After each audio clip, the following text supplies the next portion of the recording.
So guys, naghahakon na po sila, no? 80 kabilog po yan palay mga idol. Didiliban nila ngayon to. Paggabi, pinatay nila yung apoy.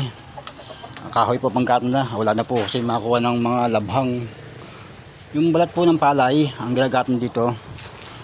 Diyan po binububo yung mga idol, oh. Dito. Habang tumatakbo yung machine, may blower. Diyan po binububo yung mga labhang yung balat ng palay. Ito po, oh. Yan po, oh. Ito po yan sa amin, sa barangay namin, sa barangay Bambanan. Operation po ng dryer. May dryer po kami dito. Once na hindi po makabilad yung mga tao o umuulan, dito po dinadala yung mga palay nila. Ayan po mga idol, oh. Nahango na nila. 70 sako po yung niluto nila, 2 araw. Saglit lang. Ito mga bago po to. Bagong delivery, basa pa, bagong ani. Kaya mamaya lulutuin nila kagawad at ang mga tanod sa duty po nila ngayon yung araw to. Ito po yung mga panggatong, oh. Labhang yung balat po ng palay. Yan po mga idol, oh. Yung balat po ng palay, dyan po nilalagay yan, ginagatong yan. Dito po nilalagay yung mga kahoy at balat ng mani, balat ng palay. Nalagyan po ng kahoy para matagal-tagal po yung konsumo ng apoy. Ito po hindi po nagawa. Ito po yung mini dryer sa barangay namin. Once na pagka dryer, tapos ang dryer, dito po i-stock sa bodega. At kung sinong gusto magpagiling, dyan po ang under construction pa po mga idol, no? Under construction pa po yung gagawaan ng bahay ng dryer ng mini rice mga idol. Kaya sa barangay namin wala pong problema mga idol, no? Ayun po mga jeep dito po dumadaan sa lalim, no?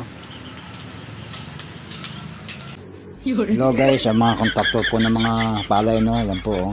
Mga kagawad. Yan po mga kontraktor ng mga palay po mga idol.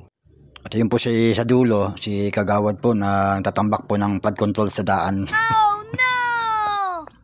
Ang giniyan po ng mani po ni ex-kapitan mga idol, no? Dito po ginigiling po yung mga mani sa tabing ilog po mga idol.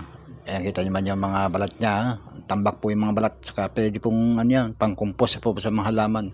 Ayun po si kagawad, oh, nagtatambak po ng flood control sa daan. Ayaw, di ma! Sila na po yung flood control ng kasada mga idol. Tinatambahan po ni kagawad, oh. Ayan po. Morning sa iyo kagawad. Sa ngayon mga idol, naghahawli na po sila ng palay, no, para deliver po sa tag-iya na may-ari ng palay, dahil po sa ang palay nila ay dryer na. Ika nga po, sa panahong maulan, hindi tayo nakapagpapatiyo ng palay sa bahay. Ang ilagawa po ng mga tag-iyang palay ay pinapadryer po din sa aming barangay Bambanan, no.